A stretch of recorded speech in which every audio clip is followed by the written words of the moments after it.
So I want to begin by first thanking you for something that I can never give back to you, and that is your time. So thank you.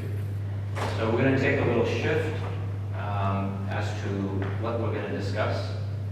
And I want to start with, there are three things that are guaranteed in life. One, taxes, especially for our American brothers in the room, direct or indirect. Second is change. And the third is death. Now, funny enough, the three things that are guaranteed, all of us in the room resist in one form or the other. Out here. And then I want you to reflect for yourself. And I pray to God you're never in the position that I was in. But how would you respond or react?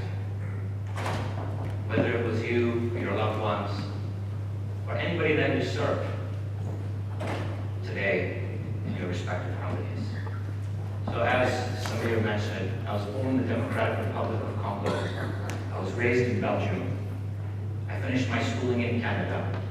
I went to university in the United States and then worked as an investment banker for a couple years in New York before moving to Hong Kong in 1992. Our core business, as you mentioned, in terms of family, was initially to start in Eastern Europe, which is now Central Europe, in Hungary, as an importer and distributor and the family, and that if this were to happen, she had nothing to worry about. Everything was in place. So as I went through this, I started to obviously ask my oncologists, I said, what happened?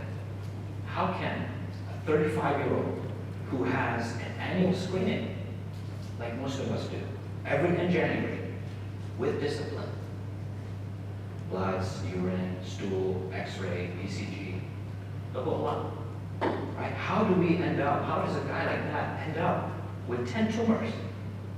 The largest one the size of a Rubik's Cube in my chest, a tennis ball in my neck, and 8 in my lungs. Like, how is this possible? And the answer was, we don't know.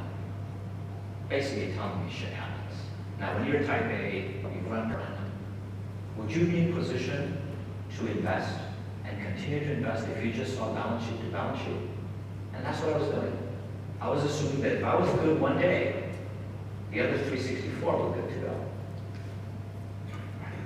And then they started to ask further questions. They said, okay, let's go back to the basics. And the questions were, how do you eat?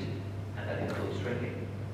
How do you, we go into relationships, right? So there are now, well, there's an applied universities here. So who is supporting him in that process? Of him really getting to know himself and what he really wants. And of course, I'm not saying that anybody will be able to get the answers, but at least start the process. And then, as he journeys, he will choose to have a partner. Is anybody training him to have an understanding of the masculine and the feminine?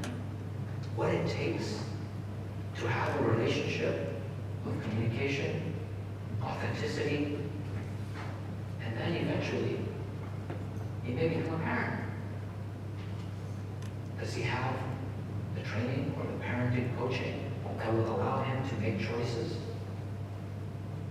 that are in the best interest of his children and to lead his children? And the story goes on, right? So we've created this so that they make much better choices than I do in the relationships, in how they approach business, in how they approach life, and take it, at a different level.